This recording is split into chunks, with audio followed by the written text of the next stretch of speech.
అందరికీ వందనాలమ్మా. మనం గడిచిన గత ఆరాధన దినముల్లో విశ్వాసం గురించి మాట్లాడుకుంటూ లోకాన్ని జయించే విధానం గురించి, ఆ లోకాన్ని జయించినటువంటి విజయం మన విశ్వాసం అని, విశ్వాసంగా మనం ఉంటే దేవుడు మనకు ఏ రీతిగా తోడుతాడో మనం గడిచిన ఆరాధన దినముల్లో కొన్ని విషయాలు తెలుసు. అయితే విశ్వాసము అనేటటువంటి దానికి కొన్ని లక్షణాలు ఉంటాయి. ఎలా అంటే మనిషి అని చెప్పడానికి లక్షణాలు ఉంటాయి కదా. ఏంటి ఆ లక్షణాలు? మానవత్వం ఒకటి, అంటే ఎదుటివారి ఎడల జాలి కలిగిన విధానం. అవునా? ఒకవేళ అలా జాలి లేదనుకోండి, మనం ఏమంటారు? అసలు మనిషివేనా, మానవ లేని వాడి నువ్వు మనిషివేనా అంటారా? అంటారా? అది అర్థమైంది అంటే వాళ్ళ రూపానికి మనిషిగా ఉన్నా వాళ్ళ లక్షణాలు లేవు అని. అలాగే విశ్వాసి అంటే విశ్వాసం కలిగి ఉన్న వారే, కానీ ఆ విశ్వాసాన్ని కలిగి ఉన్న విధానాన్ని కనవచ్చే విధానంలో, బయటపరిచే విధానంలో కొన్ని లక్షణాలు ఉంటాయి. అందులో ఒక లక్షణం గురించి మనం నేటి దినమున ధ్యానం చేస్తున్నాం. అంటే ఆ లక్షణం ఏమిటి అంటే యథార్థ హృదయం, యథార్థంగా ప్రవర్తించడం. అర్థమైందా? ఆ యొక్క విషయాల గురించి మనం పరిశుద్ధ గ్రంథం నుండి ధ్యానం చేసుకుందాము. చూద్దాము. అపోస్తలుడైన పౌలు హెబ్రీయులకు రాసిన పత్రిక, అపోస్తలుడైన పౌలు హెబ్రీయులకు రాసిన పత్రిక 10వ అధ్యాయం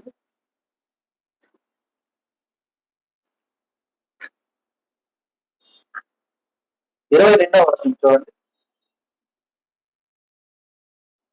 మనస్సాక్షికి కల్మషం తోచకుండునట్లు ప్రోక్షింపబడిన హృదయములు గలవారమును, నిర్మలమైన ఉదకముతో స్నానం చేసిన శరీరము గలవారమునై ఉండి విశ్వాస విషయంలో సంపూర్ణ నిశ్చయత కలిగి యథార్థమైన హృదయంతో మనము దేవుని సన్నిధానమునకు చేరుదుము.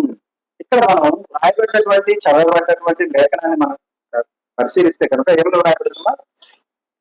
మనస్సాక్షికి కల్మషము తోచకుండునట్లు ప్రోక్షింపబడిన హృదయము గలవారమును.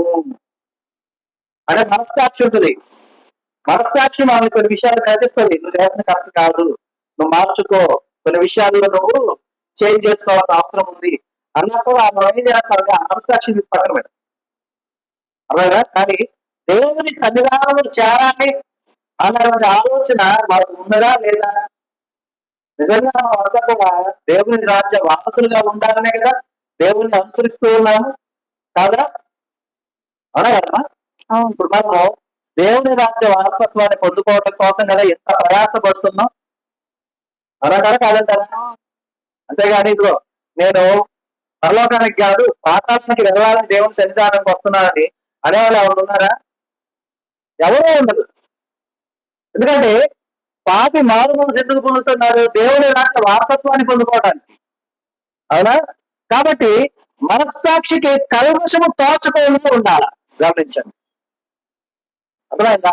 మన మనస్సాక్షి ఉంది కదా, మనస్సాక్షి న్యాయంగా ప్రవర్తిస్తూ ఉన్నప్పుడు ఆ న్యాయమైన ప్రవర్తనని అనుసరించడానికి మనం ఎల్లవేళలా సిద్ధంగా ఉండాలి. కనుక మన మనస్సాక్షికి కల్మషము తోచకుండాట్లు ప్రోక్షింపబడిన హృదయంలో గలవారుగా మనం ఉండాలి. అలాగే నిర్మలమైన ఉదకముతో స్నానము చేసిన శరీరమును గలవారునై ఉండి. నిర్మలమైనటువంటి ఉదకము అంటే ఏంటిది?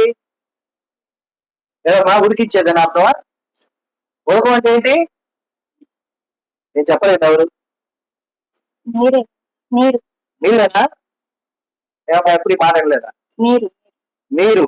ఎలాంటి నీరు కావాలి? నిర్మలమైనటువంటి. ఇప్పుడు మనం ఉన్నాం, సముద్ర స్నానానికి వెళ్తాం. సముద్రంలో స్నానం చేసేది నీళ్ళేగా, వాటరేగా సముద్రంలో కాదు, ఉప్పు నీరు. అంతే కదా? సముద్ర స్నానం చేశాక మళ్ళీ ఒడ్డుకొచ్చి బావి దగ్గరికి వెళ్ళి మంచినీళ్ళతో ఎందుకు స్నానం చేస్తున్నారు? ఎందుకు చేస్తున్నారు? ఏంటి మన ఆలోచన ఏంటి? అదూరంగా చేసుకోనే విషయాన్ని గమనించండి. సముద్రంలో ఉన్నది అదే ఇసుక మీద, ఎక్కడ ఒడ్డులో ఉన్నటువంటి నీరు కూడా అదే ఇసుక మీద. అవునా కదా? మరి ఈ రెండింటికి తేడా ఏంది? ఏముంది తేడా రెండింటికి? అదేమో ఉప్పు నీరు, ఇదేమో మంచి నీరుగా ఉంటుంది కదా. అయినా కూడా మనం ఏం చేస్తున్నాం? రెండు ఒకే ప్రాంతంలో ఉన్నాయి, కాకపోతే కొద్ది అడుగుల దూరంలో ఉన్నాయి. అవునా? మరి సముద్ర స్నానం చేసిన వారు కలుషితం అయ్యారా? ఎందుకని మంచి నీటికి వస్తున్న వాళ్ళు అక్కడికి వెళ్ళి స్నానం చేస్తున్నారు చెప్పండి? అందుకనే నిర్మలమైన ఉదకముతో మనం ఏ రీతిగా అయితే, అంటే నిర్మలము అంటే ఇక్కడ ప్యూరిఫైడ్ వాటర్, ప్యూర్, అర్థమైందా? ఏ విధంగా అయితే సముద్ర స్నానం చేసి మరలా వచ్చి మరలా చోట మంచి నీటితో స్నానం చేసి మన మీద ఉన్నటువంటి ఆ సముద్రానికి సంబంధించినటువంటి ఏవైతే మన మీద ఉన్నాయో, లైక్ ఇసుక కావచ్చు, లేదంటే ఆ సాల్ట్నెస్ కావచ్చు, ఆ యొక్క నీటి విధానం కావచ్చు, అవన్నీ ఏవైతే ఉన్నాయో వాటన్నిటిని మనము మన దగ్గర నుంచి పోగొట్టు. కానీ మీరు ఎప్పుడు గమనించారో లేదో నాకు తెలియదు, జస్ట్ చెప్తున్నా. సముద్ర స్నానం చేసి ఒడ్డుకు వచ్చి ఇక్కడ స్నానం చేసే లోపు మనం అటు ఇటు తిరుగుతుంటాం అటు ఇటు. మన ఒంటి మీద ఉన్న వస్త్రాలు తడిచుంటాయి. తడిచిన వస్త్రాలు శరీరాన్ని గీస్తున్నట్టుగా అనిపించలే, ఇప్పుడు గుచ్చుకుంటున్నట్టుగా. మన ఆలోచన ఏంటి చెప్పనా?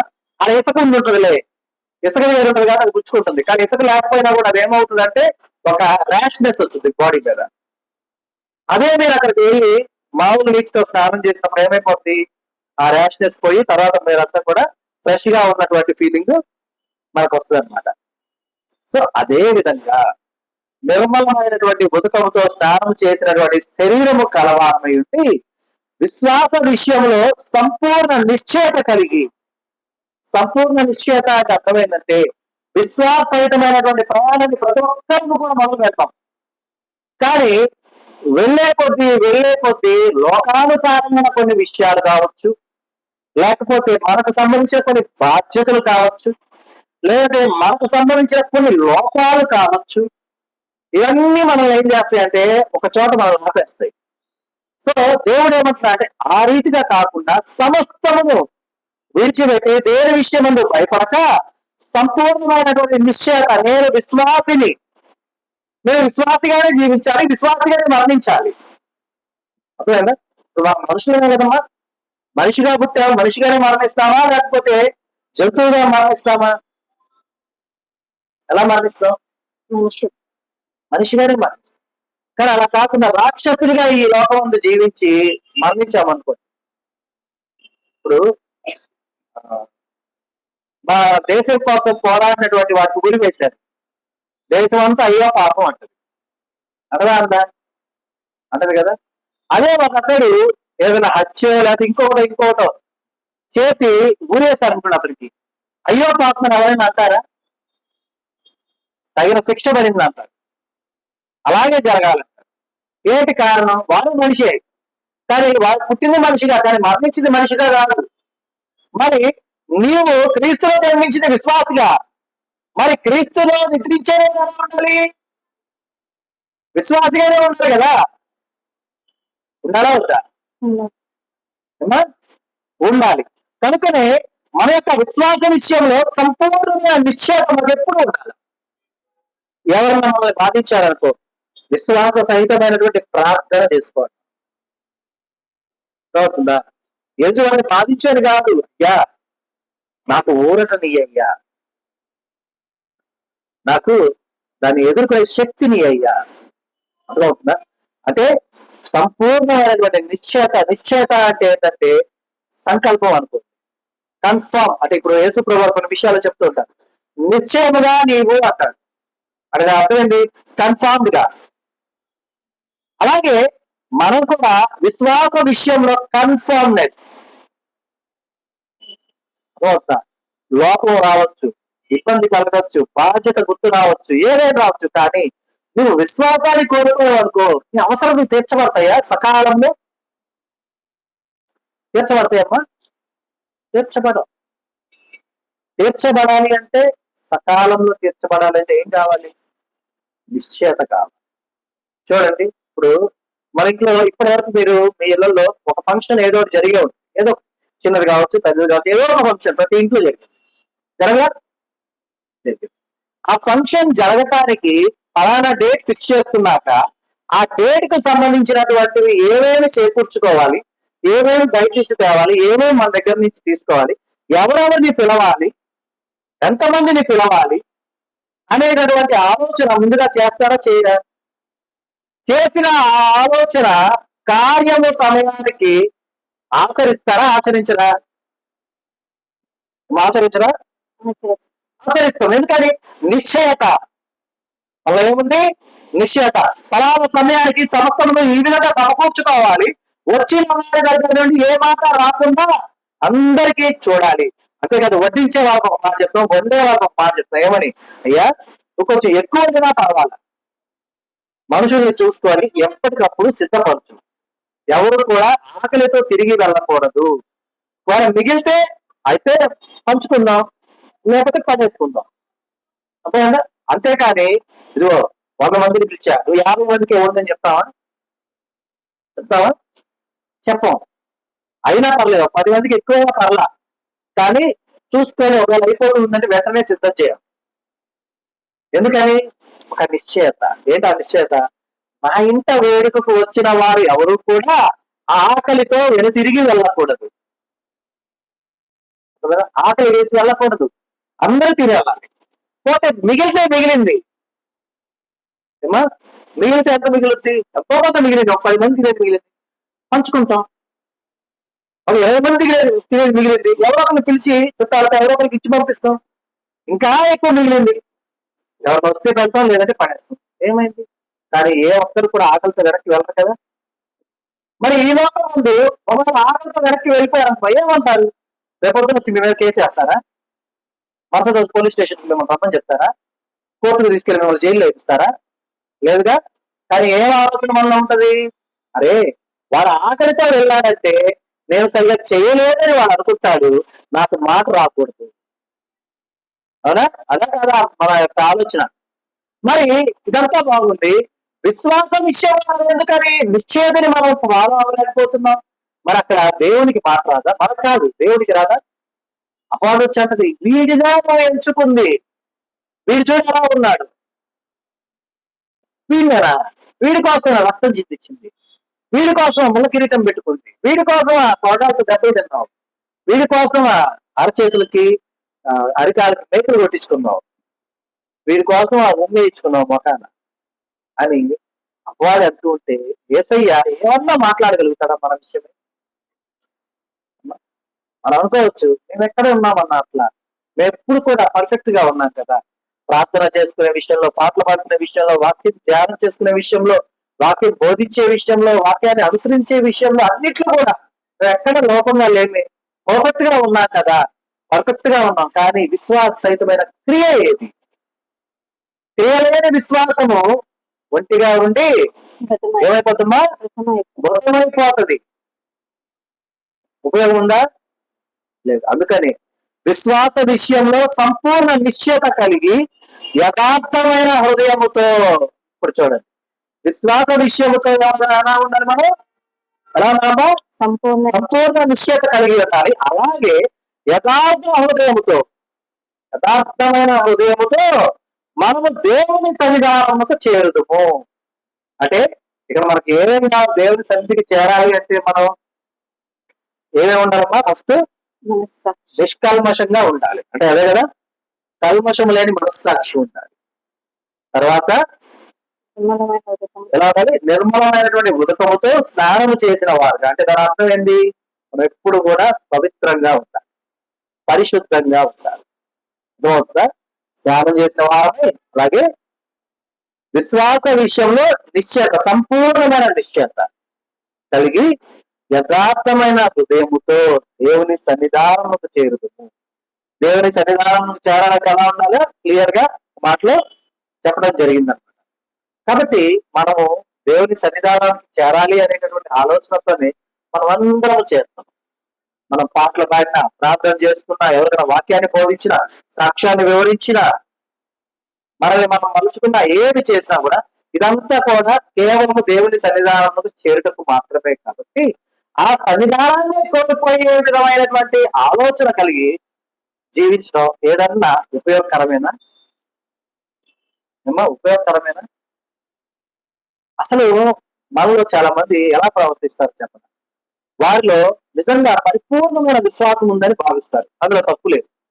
ఆ విశ్వాసాన్ని ఎలా చేస్తారంటే ఎవరైనా విగ్రహారాధికులు వచ్చారు అనుకోండి మన ఇంటికి, ఊరకు అనుకుందాం, వచ్చారనుకో, వారి చేతిలో వారికి అంటే వారికి సంబంధించింది ఏదుంటే మనకు దేనికి, వారి చేతిలో విగ్రహమే ఉండొచ్చు, లేకపోతే వాళ్ళు నమ్మినటువంటి గుడికి వెళ్ళి అదేదో అంటారు, మేమంటారు దాన్ని పట్టుకొని వస్తారు, గుట్టన గుడికి వెళ్ళేటప్పుడు స్టీల్ పట్టుకెళ్తారు.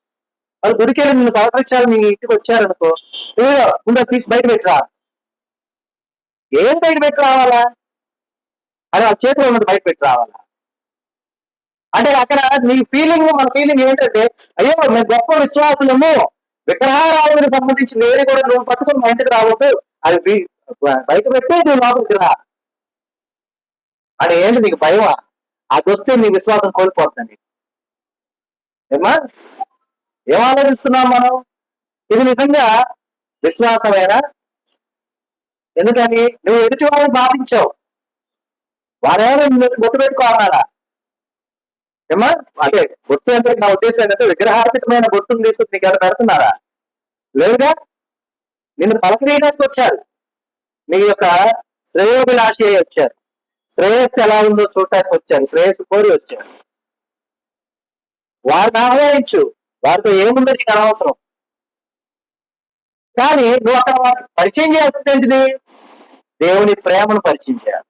నీకు బాగలేక కూడుకున్నా నీ స్నేహితుడు, నీ బంధువు నీ ఇంటికి వచ్చారు, వారు విగ్రహారాధికులే, అన్యులే వచ్చారు, వారు అలాగే వచ్చారు, వచ్చి నీ పక్కన కూర్చొని మాట్లాడుతూ ఉన్నారు. మాట్లాడుతూ ఉన్నప్పుడు దేవుడి ప్రేమను వ్యక్తపరచు. ఆ దేవుడు చూడు ఇలాంటి మరణ అంటే చనిపోయే స్థితిలో నుంచి నన్ను కాపాడే అని చెప్పు. వాళ్ళ చేతిలోనే నీకు అనవసరం. అది తీసి బయట పెట్టరా అంటే కాదు నీ విశ్వాసం.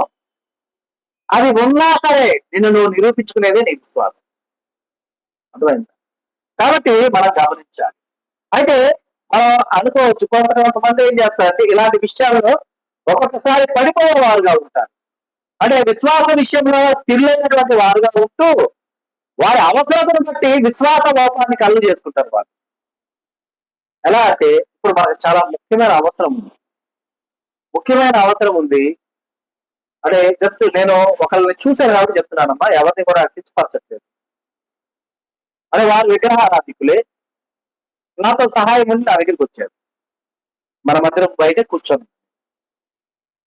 అతను ఎప్పుడు చర్చికి వచ్చేవాడు కాదు, ప్రార్థన చేసుకునేవాడు కాదు, పాటలు పాడుకునేవాడు కాదు, ఇంకా మందిరాన్ని దూషించేవాడు. నాకు తెలిసినంతవరకు, నా ముందు ఎప్పుడు చేయలేదు, నాకు తెలిసినంతవరకు నాతో పనుండి మాట్లాడడానికి వచ్చాడు. నేను మన మందిరం బయట నిలబడి కూర్చొని ఉన్నాను. వచ్చి నన్ను పలకరించడానికి ముందు వచ్చి ఎదురుగా తీసి చెప్పులు ఇప్పి అనుకొని వచ్చి నా దగ్గర కూర్చున్నాడు. ఏమనుకోవాలి దాన్ని? అది విశ్వాసమా? నువ్వు తాగుతావు, తిరుగుతావు, దేవుడిని దూషిస్తావు, మందిరానికి వెళ్ళే వాళ్ళని దూషిస్తావు, మందిరానికి వెళ్ళే నీ ఇంట ఉన్న వాళ్ళనే దూషిస్తావు. అర్థమైందా? కానీ నాకు అవసరమే ఉంది, ఏదో మాట సహాయమో ఏదో అయి ఉండొచ్చు, అవసరం ఉంది, నేను కూర్చొని ఉన్నాను, నాతో మాట్లాడటానికి వచ్చావు, వెంటనే నువ్వు చెప్పులిప్పి ఇలా అనుకున్నావు, నేనేమనుకోవాలి నీ ఇంటెన్షన్? దాన్ని ఏమంటారు? వేషధారితనం కాదా? అవునా కదా? లేదు, మనమే అనుకోండి, మందిరానికి వెళ్ళేవాళ్ళు మనమే. ఏదైనా అవసరం ఉంది, మన బంధువులు మన స్నేహితుల దగ్గరకు వెళ్ళినప్పుడు వారు విగ్రహారాధికులు అనుకోండి, వెంటనే మనం వెళ్ళిపోయి వారి ఇంట్లోకి వెళ్ళిపోయి మనం వారు చూస్తుండగా అట్లా దండం పెట్టుకుని కూర్చున్నాం పదానికి, అంటే వారు సాయం చేస్తారన్న ఉద్దేశంతో. నీ విశ్వాసం ఏమైపోయింది? మేలు కావాలి కదా నీకు, మరి అది నువ్వు యథార్థ హృదయంతో చేసావా? యథార్థ హృదయంతో ఉన్నట్టే నాకు అర్థం. యథార్థ ప్రవర్తనేనా అది నీది? యథార్థ ప్రవర్తనేనా? పరిశుద్ధ గ్రంథమందు యోసేపు గారు ఫరో ఆయన్ని పిలిపించినప్పుడు ఆయన పోయి స్ట్రైట్ గా నిలబడి మాట్లాడుతుంటాడు. ఆయన అక్కడ ఉన్నటువంటి వారు తలదించు, రాజు ముందు తలెత్తుకున్నట్టు అంటే ఆయన ఒకటే మాట్లాడతాడు, నేను నా దేవుని ముందు మాత్రమే తలదించుతాను, ఇంకెవరి ముందు నేను తలదించను అంటాడు. పిలిచింది రాజే, అప్పుడు ఖైదీగా ఉన్నాడు ఆయన, ఏదైనా కావచ్చు, కానీ రాజు దాన్ని పట్టించుకోవాలా. రాజు ఏం మాట్లాడదలుచుకున్నాడు? ఆయనకు వచ్చిన స్వప్నం ముందు వచ్చిన దర్శనాన్ని వివరించదలుచుకున్నాడు. అంటే నీవు సమయానుకూలమైనటువంటి విధానంతో మార్పు చెందే విధంగా ఉంటే నీవు మనిషివి కాదు, ఊసర వెళ్ళి. అదే ఊసర వెళ్ళి ఏం చేస్తుంది? రంగు ఏ కలర్ అంటే ఆ కలర్ లోకి మారిపోతుంది. మరి నీవు అలా ఉంటే ఉపయోగం ఉందా? మరి నీకు మేలు కావాలి, మేలు కావాలంటే ఏం చేయాలో దేవుడు ఎలా ఉన్నట్టున్నాడో ఏం చెప్తున్నాడో చూడండి అమ్మా. 84వ కీర్తన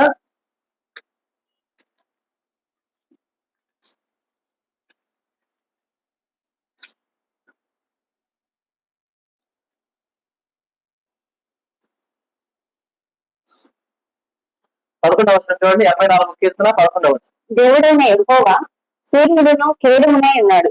యెహోవా కృపయు ఘనతయు అనుగ్రహించును. యథార్థంగా ప్రవర్తించే వారికి ఆయన ఏ మేలును చేయక మానడు.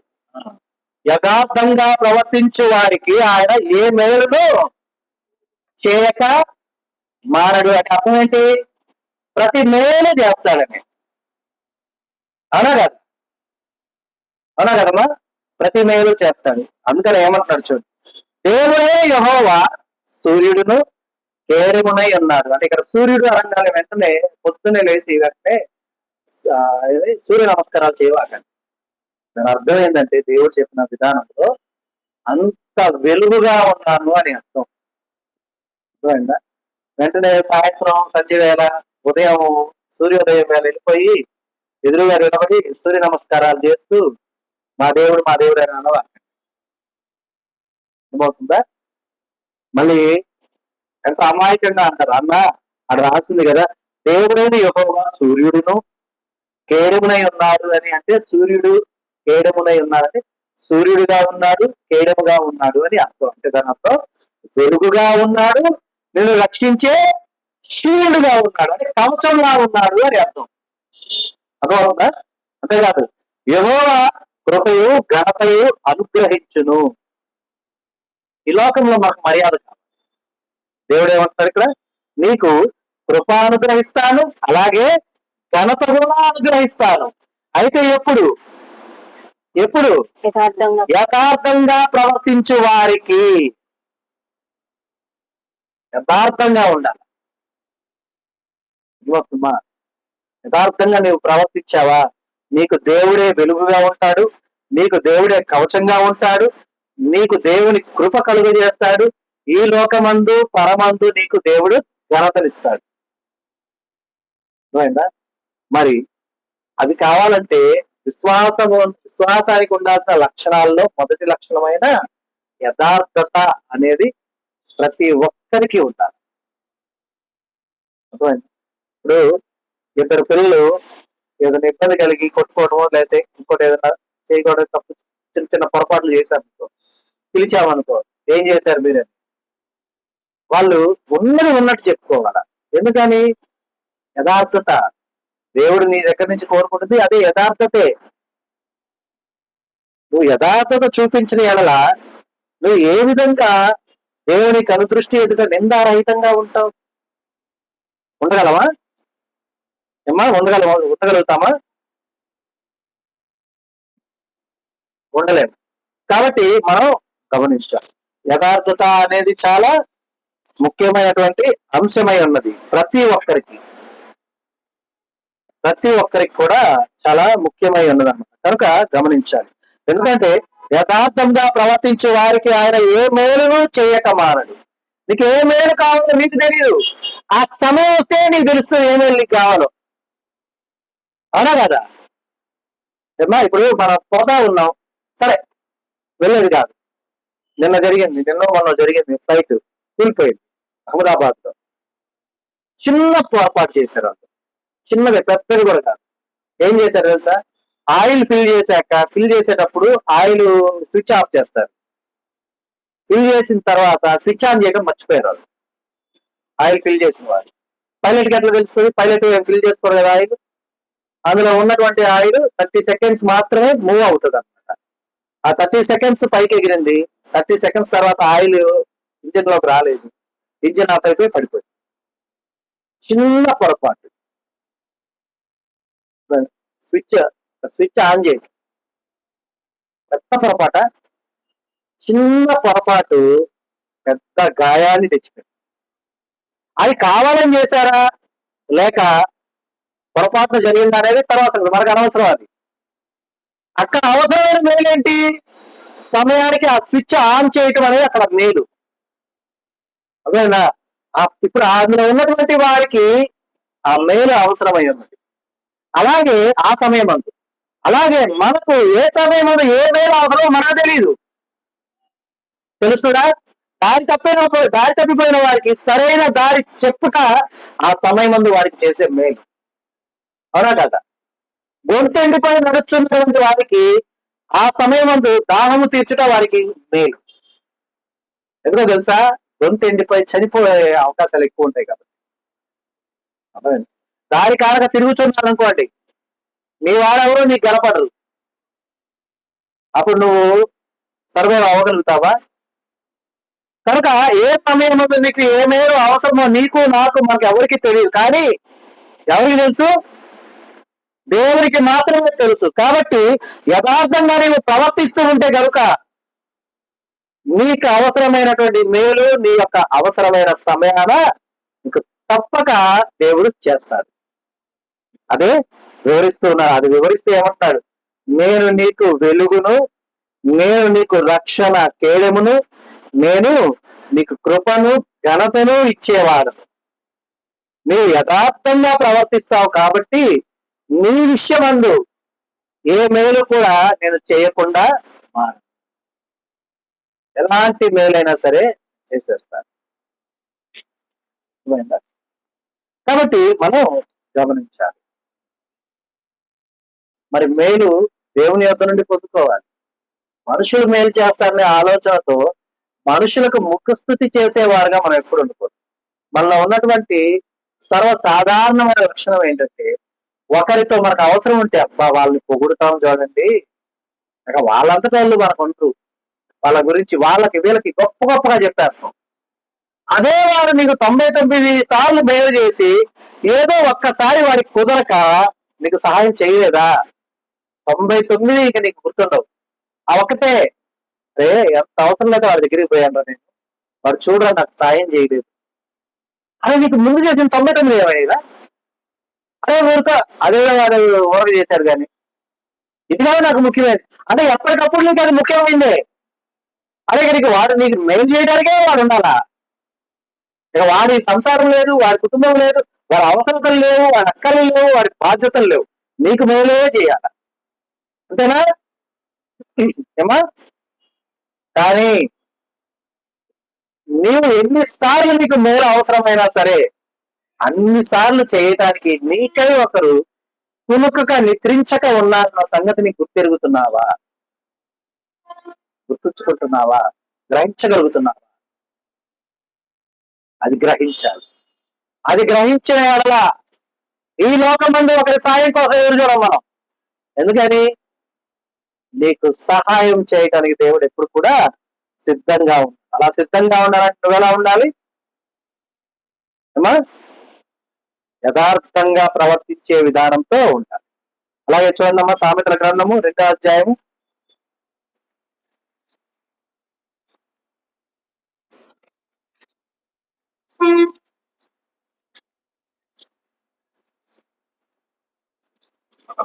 2వ అధ్యాయం 7వ వచనం చూడండి. ఆయన యథార్థవంతులను వర్తిల్ల చేయి, యుక్త మార్గం తప్పగా నడుచుకున్న వారికి ఆయన కేడముగా ఉన్నాడు. చూడండి, ఆయన యథార్థవంతులను వర్తిల్ల చేయును. యథార్థవంతులను ఏం చేస్తా అంటున్నాడు దేవుడు? డెవలప్ చేస్తా అంటున్నాడు, వర్తిల్ల చేస్తా అంటున్నాడు. అర్థమవుతుందా? సో అంతేకాదు, యుక్త మార్గము తప్పగా నడుచుకున్న వారికి ఆయన కేడముగా ఉన్నాడు. యుక్త మార్గము, యుక్త మార్గం ఏంటో మీకు తెలుసా? నాకు తెలుసా? పోనీ అమ్మా మీకు తెలుసా? అన్నా తెలుసా తెలీదా? మీకు తెలీదు. పోనీ నాకు తెలుసా? నాకు తెలీదు. వెంటనే అనండి, మీరు ఎందుకు అది నిలబడి చెప్తున్నారు? మాతో పాటు కూర్చోండి. అంతేనా? అయితే యుక్త మార్గము తప్పక నడుచుకోవాలి అంటే కనుక ఉన్నటువంటి ఒకే ఒక్క విధానం ఏంటో తెలుసా? పరిశుద్ధాత్మని పొందుకోవడం. ఎందుకని? నీవు నడవలసిన మార్గం ఆయన నీకు బోధించును. దేవుడు ఏ సంగతులు చెప్పినో వాటిని నీకు జ్ఞాపకం చేయను. అర్థమైందా? ఆయన నీతో ఉండును, నీలో జీవించును, నీతో నివసించును. అర్థమైందా? ఆయన్ని పొందుకోవాలంటే ఎలా పొందుకుంటాం పరిశుద్ధాత్మని? మారు మనస్సును కలిగి పాప క్షమాపణ నిమిత్తం బాప్తిజం పొంది అప్పుడు పరిశుద్ధాత్మ అనే వరాన్ని పొందుకుంటాం. ఆయన్ని పొందుకున్నప్పుడు యుక్త మార్గము తప్పుతామా? యుక్త మార్గము తప్పకుండా ఉండాలంటే పరిశుద్ధాత్ముడు కావాలి. పరిశుద్ధాత్ముడు మనం నిలిచి ఉండాలి అంటే యథార్థంగా మనం ప్రవర్తించాలా. నువ్వు యథార్థంగా నువ్వు ప్రవర్తించలేదా, పరిశుద్ధాత్ముడు నీలో ఉండడు. ఎందుకు ఉండడు? నువ్వు వేషధారిగా ఉన్నావు కాబట్టి. ఎందుకంటే యథార్థంగా నువ్వు ప్రవర్తించకపోతే వేషధారి కదమ్మా. ఇప్పుడు మనం ఒక కారుకి పైన బ్లూ కలర్ లో ఉంది, మనం ఏం చూస్తే చెప్పామంటే అబ్బా బ్లూ కలర్ కార్ భలే ఉందిరా అన్నాం. తర్వాత ఎందుకో ఒక పిల్లడు ఒక రాయి పెట్టి గీకితే లోపల రెడ్ కలర్ కనిపిస్తుంది. అరే అసలు కలర్ ఇది బ్లూ కాదు రెడ్ రా అన్నాం. పైన ఏం వేస్తారు దానికి? వేషం వేసినట్టేగా, అవునా కదా? ఎందుకని? నువ్వు బ్లూ బాగుందన్న తర్వాత అది రెడ్ వేరే కలర్ మీద వేసారు కానీ నీ ఒపీనియన్ మారిపోద్ది. అరే దాని ఒరిజినల్ కలర్ అది కాదురా. అర్థమైందా? ఎలా అంటే ఇప్పుడు సపోజ్ మనం ఒక కారు సెకండ్ హ్యాండ్ కారు కొనడానికి మనం వెళ్ళాం అనుకోండి, ఒరిజినల్ కలర్ ఉన్నటువంటి కారు 10 లక్షలు అన్నారు అనుకుంటాం. అదే మోడల్ అదే విధంగా సేమ్ కండిషన్ లో సేమ్ డిస్టెన్స్ తిరిగిన కారు ఇంకోటి ఉంది పక్కన, అది కలర్ చేంజ్ చేసి ఉంది అనుకోండి, దాని విలువ పడిపోతుంది. అది 5 లక్షలకో 6 లక్షలు అంటారు. అర్థమైందా? మరలా 2 vehicles same company same model ఒకే సంవత్సరంలో తయారు చేయబడ్డాయి, సేమ్ తిరిగినాయి డిస్టెన్స్ అంటే కిలోమీటర్లు తిరుగుతాయి కదా, తిరిగిన కండిషన్ అంతా సేమ్ టు సేమ్, ఏమి లేదు, కానీ కలర్ మాత్రమే మారింది. దాని విలువ వేరు, దీని విలువ.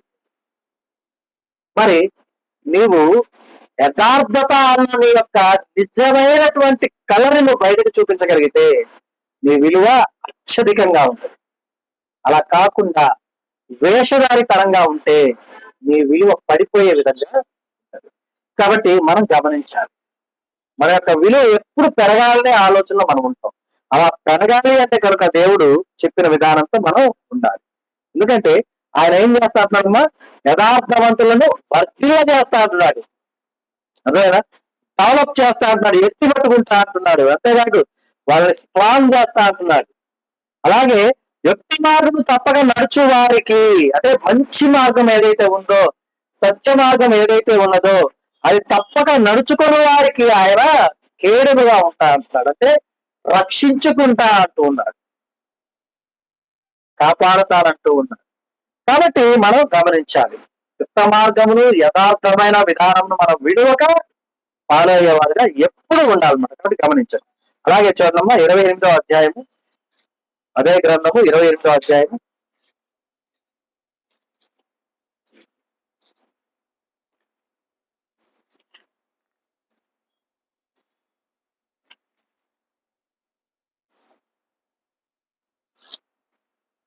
6వ వచనం చూడండి. వంచకుడై ధనము సంపాదించిన వాని కంటే యథార్థంగా ప్రవర్తించు దరిద్రుడు వాసి. వంచకుడై ధనము సంపాదించు వాని కంటే, వంచకుడు అంటే అక్రమంగా సంపాదించేటటువంటి విధానం కలిగిన వాడు, ఎదుటి వారిని బాధించి సంపాదించాలనుకునే విధానం కలిగిన వాడు, ప్రక్క వారిని దోచుకోవాలి అనుకునేటటువంటి ఆలోచన కలిగిన వాడు, అలాంటి వాడు వంచకుడు. వంచకుడై ధనము సంపాదించు వానికంటే యథార్థముగా ప్రవర్తించు దరిద్రుడు వాసి. వాసి అంటే అర్థం ఏంటో తెలుసా? బెస్ట్ అని, గొప్ప అని అర్థం. అర్థమవుతుందా? అంటే వాడు నీతిగా, చాలా మందిని మనం చూస్తుంటాం. ఒక యూట్యూబ్ లో ఒక 2 క్లిప్పింగ్స్ చూశాను, రీల్స్ చూశాను. ఒకటి ఏంటంటే ఒక ఆవిడ ఆకుకూరలు అనుకుంటా కూర్చొని, చాలా పెద్ద ఆవిడ, మన పరిశుద్ధమ్మ గారి కన్నా కూడా దాదాపు ఒక 5-6 సంవత్సరాలు ఇంకా వయసు ఎక్కువ ఉంటాయి, అంత వయసు అనమాట. చుట్టానికి అలా ఉంది. ఆమె కూర్చొని ఆకుకూరలు అమ్ముతా ఉంటుంది అనమాట. ఒక ఆయన అక్కడికి వచ్చేదను, అమ్మ ఎంత అంటాడు. అయ్యా 10 రూపాయలు అంటారు ఒక కట్ట. మొత్తం ఎంత అంటాడు. మొత్తం ఎంత అంటే 200 150 రూపాయలు చెప్తా దగ్గర ఉన్నాయండి. సరే మొత్తం ఈ అమ్మ అంటాడు. ఆమె సంతోషంగా అన్నిటి కవర్లో పెట్టించింది. ఇచ్చాక ఆయన ఆమె అడిగిన డబ్బులు కాకుండా ఎక్కువ ఇస్తారనమాట. అంటే ఎంత ఉన్నది నేను చూడలే కానీ అది అర్థం కాలేదు. కానీ ఒక కట్ట 100 రూపాయలు కావచ్చు, లేకపోతే 500 కావచ్చు, అది క్లియర్ కనపడలేదు. ఇంత కట్ట తీసి ఆమె చేతికి ఇస్తాడు. ఆమె అసలు ఆ డబ్బులు తీసుకోనే లేదు ఆమె. ఆయన అంటాడు, తీసుకోమ్మా పర్వాలేదు, నేను ఇష్టపడిస్తున్నా, తీసుకుంటా. లేదు లేదయ్యా, నా డబ్బులు నాకు చాలు, నాకు ఇంకా ఎక్కువ వద్దు అని చెప్పి ఆమె ఏం చేస్తుంటే ఆమె ఎంతైతే ఉన్నాయో అవి తీసుకుని మిగతా ఆయనకి ఇచ్చేస్తుంది. ఇప్పుడు ఇప్పుడు ఆయన ఇచ్చిన డబ్బులు కనీసం ఒక 1000 రూపాయలు ఉంటాయి కదా, తక్కువలో అనుకుంటే 1000 రూపాయలు ఉంటాయి. ఆమె పొద్దున్న నుంచి సాయంత్రం వరకు ఆ ఎర్రటి ఎండలో కూర్చొని అమ్ముకుంటుంటే 10 నిమిషాల్లో వచ్చిన ఆ డబ్బులు తీసుకుంటే సంతోషంగా వెళ్ళొచ్చు అనేది ఇంటికి. సహజంగా ఆయన ఇష్టపడిస్తున్నాడు, ఆమె దోచుకోవట్లా, ఆమె వంచట్లా. రూపాయలు 50 రూపాయలు చెప్పట్లా ఆమె. ఆయన ఇష్టపడి ఇస్తున్నారు, కానీ అయినా కూడా ఆమె ఏం చేస్తుంది, నాకు వద్దయ్యా అని చెప్పి ఆమె తీసుకోవాలా. ఇక వీడియో కట్ అయిపోయిన తర్వాత ఆమె తీసుకుందా తీసుకోలేదా అనేది మనకైతే తెలియదు. లేదు అది స్క్రిప్టే అనుకుంటే, అంటే కావాలని అట్లా నటింపజేసారనుకున్నా కూడా ఇక్కడ మనం నీతిని మాత్రమే చూడాలి. అలాగే ఇంకో క్లిప్ లో ఏమైందంటే, ఒక పెద్ద ఆవిడ నడుచుకుంటూ ఒక సంచి అట్లా చేతిలో పెట్టుకుని నడుచుకుంటూ వెళ్తుంది. ఒక అతను వెనక నుంచి వచ్చి ఆ కాళ్ళ దగ్గర నుంచి పడ్డాయని చెప్తానే డబ్బులు తీస్తాడు బయటికి. డబ్బులు తీయగానే అమ్మా ఈ డబ్బులు నీవే అనగానే ఆమె లోపల అంటే పర్సు ఏదో పెట్టుకుంటారు కదా, అది తీసి అయ్యా నాయ ఉంటాయి అని చెప్పి ఆ సంచులు బ్యాగులు అన్ని వెతుకుతా ఉంటే ఆమెకి అర్థం కాదు డబ్బులు ఆమె పడ్డాయా లేకపోతే ఎవరికి పడ్డాయా అని. ఇక్కడేమో ఆ కాళ్ళ పక్క నుంచే తీసాడు డబ్బులు. ఓకేనా. ఈయన మాట్లాడుతా చేతికి ఇవ్వాలి ఆమెకి. చూసుకోమ్మా అంటారు, ఆమె చూసుకుంటా ఉంది. ఈయన మాట్లాడుతా ఉంటాయమ్మా 5-6 వేలు ఉంటాయి దీంట్లో అంటాడు. మళ్ళీ ఎంత మళ్ళీ అడుగుద్ది, 5-6 వేలు అంటే అయితే నాయి కాదయ్యా, అది నాయి కాదయ్యా అని చెప్పి ఇంకా ఆమె సంచిని లోపల పెట్టేసుకుని వెళ్ళిపోతుంది ఆమె.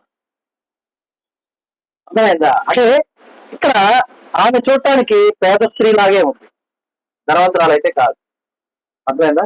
ఆమె ముందు డబ్బులు ఆమె అనుకుంది, కానీ ఆయన ఎప్పుడైతే అవి ఎంత ఉంటాయో చెప్పినప్పుడు అంత డబ్బులు నా దగ్గర ఎక్కడి నుంచి వచ్చినాయి అన్న ఆలోచన ఆమెకు వచ్చి, అయితే నాయి కాదయ్యా, అతన్నయ్యా నాయి కాదు అని చెప్పేసి వెంటనే వెనక్కి తిరిగి ఒక్క క్షణంలో ఆ డబ్బుల వైపు చూడకుండా ఆమె వెళ్ళిపోయింది.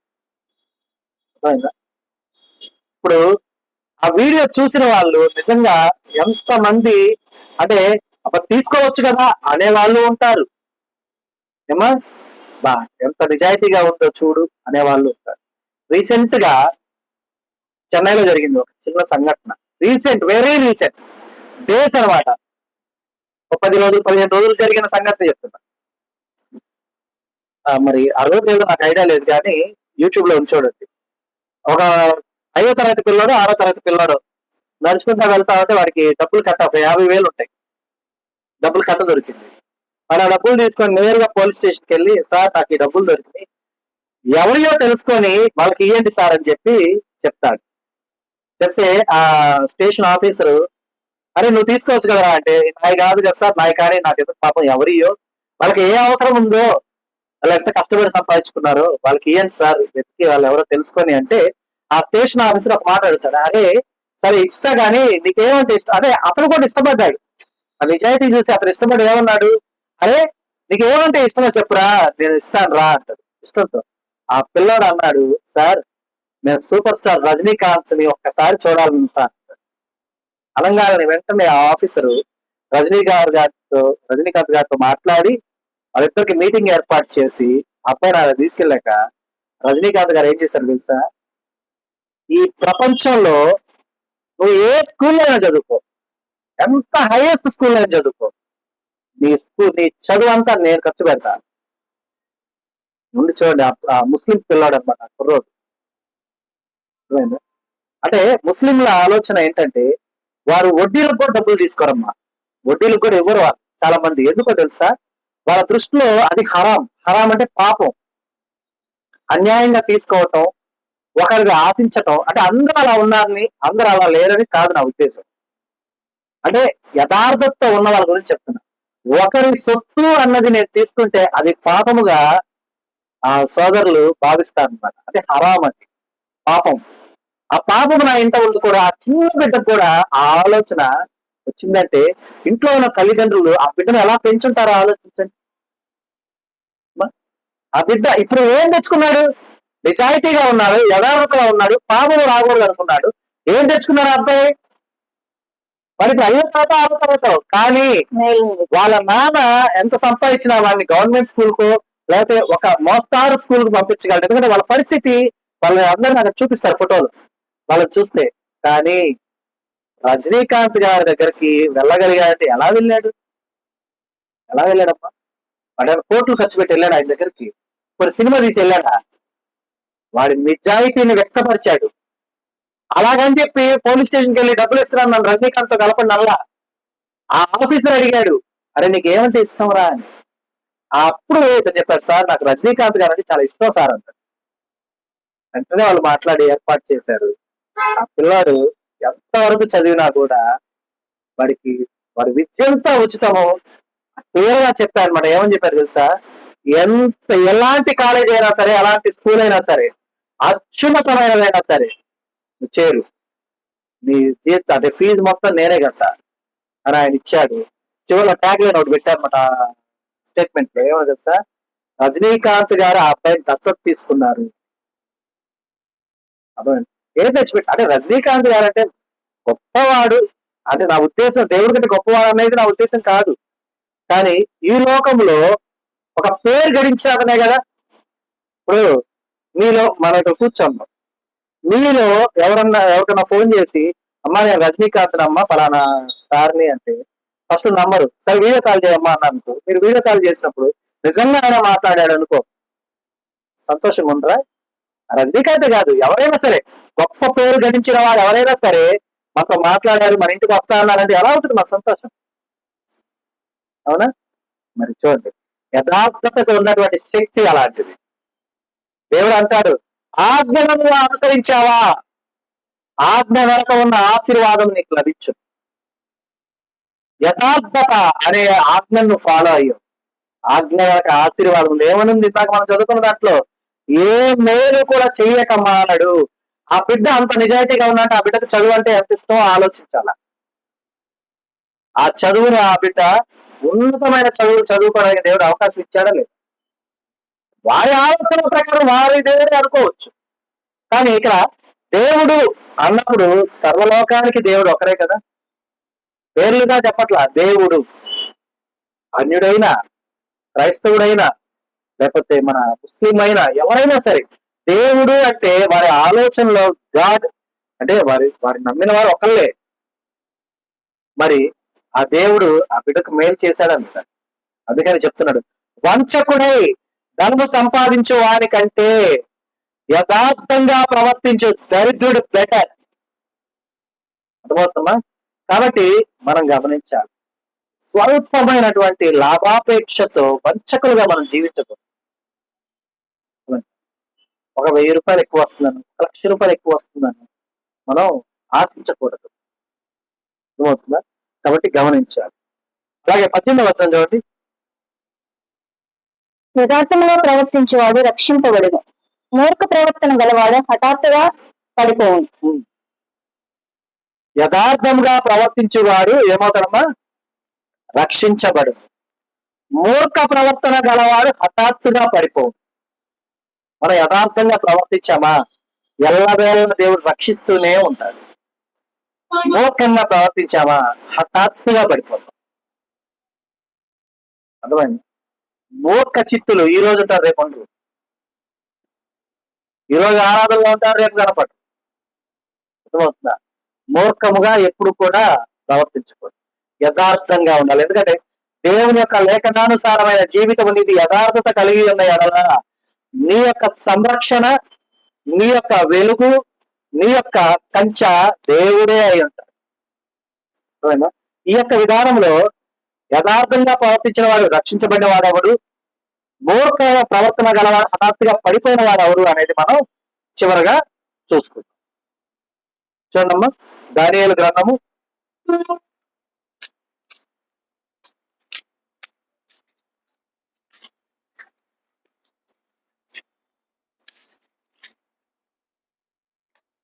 6వ అధ్యాయము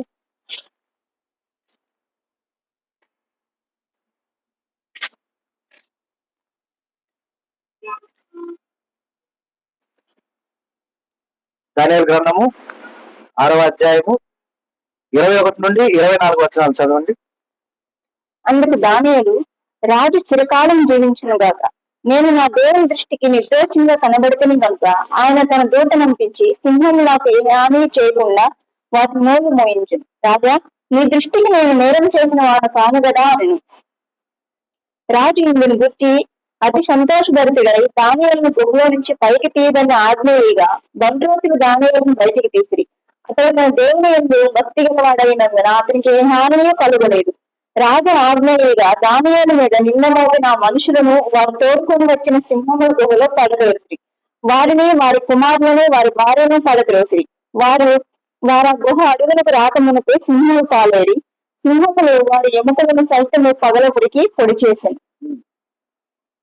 ఇక్కడ మనం గనక ఈ లేఖనాన్ని పరిశీలిస్తే కనుక దానియేలు గారు యథార్థతతో దేవుని ఆరాధించడానికి వీల్లేదు, రాజుని మాత్రమే ఆరాధించాలి అనే ఆజ్ఞ జారీ చేసినప్పుడు ఆయన నా దేవుణ్ణి ఆరాధించకుండా నేను ఎలా ఉంటాను అని చెప్పి ఇంకా ఆయన ముఖద్వారాలు తీసి కిటికీలన్నీ తీసి బిగ్గరగా ప్రార్థన చేశాడనమాట. అంటే యథార్థత, దేవుని నాకు మొదట దేవుడే అనేది ఆయన వివరించినప్పుడు రాజు యొక్క ఆజ్ఞ అతిక్రమం అని చెప్పేసి శిక్ష విధింపజేసి సింహాల గుహలో పడవేసేలాగా చేస్తారనమాట.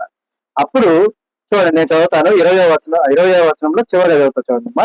అప్పుడు రాజు ఆ గుహ దగ్గరికి తెల్లవారినప్పుడు వచ్చి, జీవము గల దేవుని సేవకుడు అయిన దానియేలు, నిత్యము నీవు సేవించుచున్న నీ దేవుడు నిన్ను రక్షింపగలిగేనా అని ఆయన దుఃఖ స్వరముతో ఆయన పలికినప్పుడు వెంటనే అక్కడి నుంచి చూడండి, రాజు చిరకాలము జీవించును గాక. ఎవరు మాట్లాడారు ఈ మాట? దానియేలు గారు అంటారు, రాజు చిరకాలము జీవించును గాక. అయ్యా, నేను నా దేవుని దృష్టికి నిర్దోషినిగా కనబడి తిని కనుక ఆయన తన దూత నంపించి సింహములు నాకు ఏ హాని చేయకుండా వాటి నోళ్లు మూయించాడు. చెప్తున్నాడు, ఏమంటున్నాడు? నా దేవుని దృష్టికి నేను నిర్దోషిగా కనబడ్డా కాబట్టి నా దేవుడు ఏం చేశాడు? సింహాల నోళ్లు మూయించి నన్ను రక్షించాడు అని చెప్తూ మరలా ఇంకో మాట అంటున్నాడు, రాజా, నీ దృష్టికి నేను నేరము చేసిన వాడును కాను కదా అని.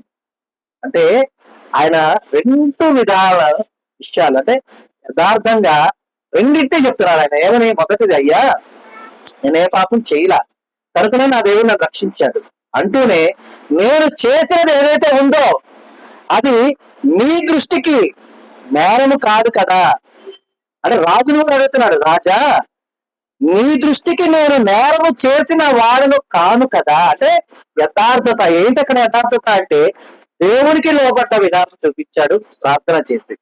అలాగే రాజు ఆజ్ఞను అనుసరించి గుహలో పడవేయబట్టానికి సహకరించాడు, రాజుకి ఒబిడియంట్ గా ఉన్నాడు కాబట్టి. అలాగే సింహాలు ఆయన ఏమి చెయ్యలేదు. రాజు వచ్చి అడిగినప్పుడు రాజుగారికి చెప్తున్నాడు, రాజా సింహాలు నన్ను ఏమి చెయ్యలా, ఇప్పుడు నీ దృష్టికి కూడా నేను నేరం చేయలేదు కదా. అంటే నా దేవుని దృష్టికి అయితే నేరం చేయలా, అందుకని నా దేవుని రక్షించాడు.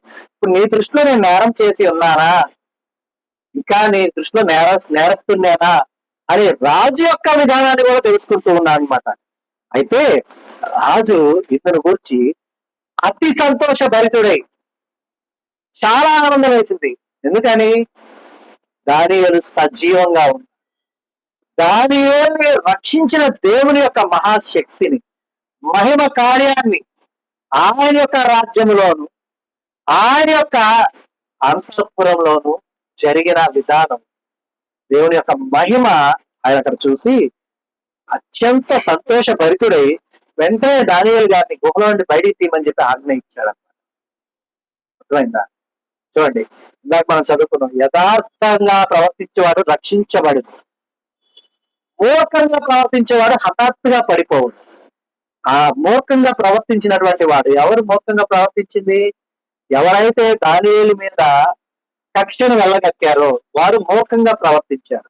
వారు ఏం చేశారు చూడండి, దానియేలు మీద నింద మోపిన ఆ మనుషులను వారు తోడుకు వచ్చి సింహాల గుహలో పడద్రోసిరి. అంతేకాదు, వారిని, వారి కుమారులను, వారి భార్యలను పడద్రోసి కుటుంబం మొత్తాన్ని తీసుకొచ్చి పడేశారు. అయితే వారి పాదము నేలను తాకల. ఎవరి పాదము? ఎవరైతే మూర్ఖంగా ప్రవర్తించారో వారి పాదాలు, వారితో పాటు వారి కుటుంబం అంతా కూడా ఆ గుహలో పడవేయబడ్డారు. అయితే ఆ సింహాలు ఏం చేసినాయి? అడుగునకు రాక మునిపే సింహాలు వారి ఎముకలను సహితము పగల గోరికి పొడి చేశారు. అంటే మనం కుక్కలకి, మనం ఇంట్లో లెగ్ పీస్ తిని కుక్కలకి బోన్ ఇసిరేస్తాం. అది నోట్లో వేసుకున్న పటాపట. అంటే మనలో ఇంట్లో కూడా నవ్వే వాళ్ళు ఉంటారులేమ్మా. వాళ్ళు ఎవరిని కుక్కలతో పోల్చట్లేదు, జస్ట్ చెప్తున్నా. కోరికి పటా మన కొరికేస్తాయి. అలా ఆ సింహాలు వీళ్ళ యొక్క పాదాలు నేలను తాకక మునిపే వాళ్ళు పొడి చేసి. అర్థమైందా? కాబట్టి గమనించాలి మనం, దేవుడు మన పక్షాన ఏ విధంగా ఉంటున్నాడు, మన పక్షాన ఎంత గొప్ప కార్యాలు చేస్తున్నాడు అనేది చూడాలి. అయితే విశ్వాసి జీవితాన్ని జీవిస్తున్న మనము యథార్థత అనే ముఖ్య లక్షణం ఒకటి మనలో ఉంటారు. ఆ యథార్థత లేకుండా నీవు చేసే ఏ కార్యము కూడా విశ్వాసహితమైన కార్యం అయితే కాదు. యథార్థంగా అంటే సింపుల్ థింగ్ ఏం లేదమ్మా. యథార్థంగా ఎలా ప్రవర్తించాలన్నా మాకు తెలియదు కదా అని అడిగితే సింపుల్ థింగ్ ఏం లేదు. నీ గురించి నువ్వు ఎలా ఆలోచించుకుంటావో నీ పక్క వారి గురించి కూడా అలాగే ఆలోచించు. నీకు ఆ పిల్లాడు ఎట్లా ఆలోచించాడు? వాళ్ళు ఎంతో కష్టపడి సంపాదించుంటారు. ఆ డబ్బులతో వాళ్ళకి ఏయో అవసరాలు ఉండుంటాయి. కాబట్టి వారు ఎవరో తెలుసుకుని ఇయ్యండి సార్ అని ఆ పిల్లాడు ఎలా ఆలోచించాడు? ఎంత గొప్ప మేలు ఆ పిల్లాడికి వచ్చింది. అలాగే మనం కూడా మన గురించి మనం ఎలా ఆలోచిస్తాము, ఎదుటి వారి స్థానంలో ఉండి వారి గురించి మనం ఆలోచిస్తే మనం కూడా యథార్థవంతులుగా జీవించగలుగుతాం. కాబట్టి ఆ రీతిగా మనం ఉండుటకై శారీర జ్ఞానముతో దేవుని కృపతో మనం నింపి నడిపించును గాక. మరి దినము దేవుడు మనకు అనుగ్రహించిన తన సత్యవాకును దేవుడు దీవించును గాక. ఆమేన్. అందరికీ వందనాలమ్మా.